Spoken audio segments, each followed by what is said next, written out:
Bonjour, je m'appelle Mélina Ramos-Gorin, je suis chercheure associée à l'Université de Lorraine et je viens aujourd'hui vous présenter un papier sur le non-recours des personnes âgées à leur droit à retraite. C'est un document qui apparaît dans le nouveau Retraite et société, qui sera plus largement consacré au non-recours des personnes âgées aux droits et services et coécrit avec Romane Beaufort et Mallory Mattmuller à la CNAV.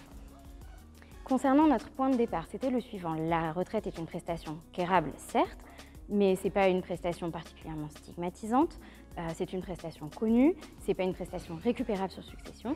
C'est pourquoi on se demande qui sont ces assurés qui ne réclament pas l'ensemble des droits qu'ils ont acquis au cours de leur carrière. Notre méthode est la suivante. Nous avons la chance de disposer des bases de données des régimes de retraite qui sont particulièrement riches puisque tout au long de la carrière de l'assuré, il collecte les données. C'est donc une approche quantitative qui nous permet d'identifier deux grands profils d'assurés. Le premier, c'est des assurés qui ne font valoir aucun de leurs droits à retraite. Donc il s'agit essentiellement d'assurés avec des très courtes carrières.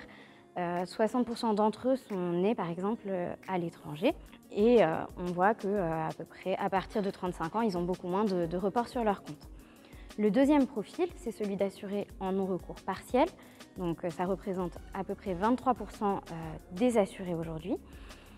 Ce non-recours partiel est caractérisé soit par du non-recours à un régime obligatoire de base. Ça représente quelques années de carrière. Pour un ordre de grandeur, pour ces assurés-là, ça représente à peu près 5% de leurs droits qui ne font pas valoir.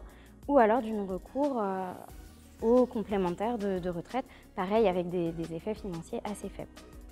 La conséquence pour les régimes de retraite est la suivante.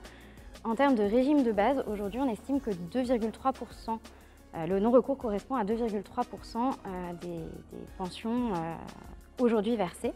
Et après, qu'est-ce que les caisses peuvent en tirer et comment faire en sorte de diminuer son non-recours? D'abord par les procédures. On voit par exemple que la demande unique de retraite qui permet de faire valoir plusieurs droits à retraite en même temps permet de diminuer le non-recours. Ce que montre aussi notre article, c'est qu'il faut profiter de l'ensemble de l'ouverture des droits, y compris hors retraite, pour faire valoir ces droits. Par exemple, quand on demande le minimum vieillesse ou des pensions de réversion. En conclusion, ce que montre l'article, c'est que le recours aux droits à retraite est plutôt supérieur. Quasiment tout le monde recourt à ses droits à retraite. Ce n'est pas du tout ce qu'on observe sur les autres prestations sociales. Et que finalement, le non-recours se situe plutôt aux marges du système, soit sur des durées validées très faibles, soit sur du non-recours aux complémentaires.